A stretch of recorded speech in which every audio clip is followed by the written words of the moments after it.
तो आपने क्या देखा कि ब्लड एक बार आया, बाहर निकल गया और फिर यहाँ से दूसरी बार आया। तो ब्लड 2 बार जब सिस्टम में आता है हम इसे कहते हैं डबल सर्कुलेशन, और इसका एक बार आना निकलना और फिर दूसरी बार आना निकलना उसे हम कहते हैं पूरा 1 हार्ट बीट, जिसे हम कहते हैं लब्ड अप। ये लब्ड अप वर्ड यहाँ पे नहीं है, जब आप आगे पढ़ेंगे हायर स्टैंडर्ड्स में तब आपको काम आएगा।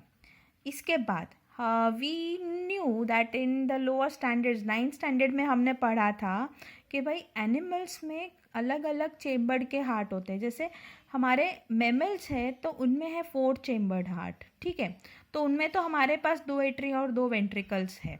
लेकिन हमारे पास जो एम्फीबिया है जैसे फ्रॉग है, लिजर्ड है, इनके पास है 3 चेम्बर्ड हार्ट।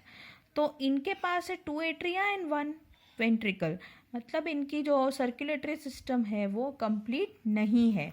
फिश के पास है 2 चेम्बर्ड हार्ट। 2 चेम्बर्ड हार्ट में है सिर्फ 1 एट्रियम एंड 1 वेंट्रिकल, मतलब आना और जाना। और फिश के पास लंग्स नहीं है, फिश के पास गिल्स है, इसीलिए वो ऑक्सीजनेटेड ब्लड होता है, वो गिल से सप्लाई होता है ना कि लंग्स से। अब हार्ट बीट के बारे में बात करें तो जनरली मैंने जो पूरा प्रोसेस बताया वो 72 टाइम्स होता है। तो when 1 complete contraction and relaxation of the heart, उसे हम एक पूरा हार्ट बीट कहते हैं। और ये जो हार्ट बीट होता है अगर वो एवरेज पर्सन में 70 से 72 टाइम तक होता है। और ये हार्ट बीट जब हम एक्सरसाइज करते हैं, जब हमें ज़्यादा एनर्जी की ज़रूरत होती है, तब बहुत जल्दी बीट करने लगता है। अब नॉर्मली 1 मिनट में 70 to 72 टाइम्स ये बीट करता है and that is known as pulse. इसे हम पल्स रेट कहते हैं। अब इन हार्ट बीट्स को अगर मेजर करना है तो कैसे करें, तो चलिए अब वो भी देखते हैं।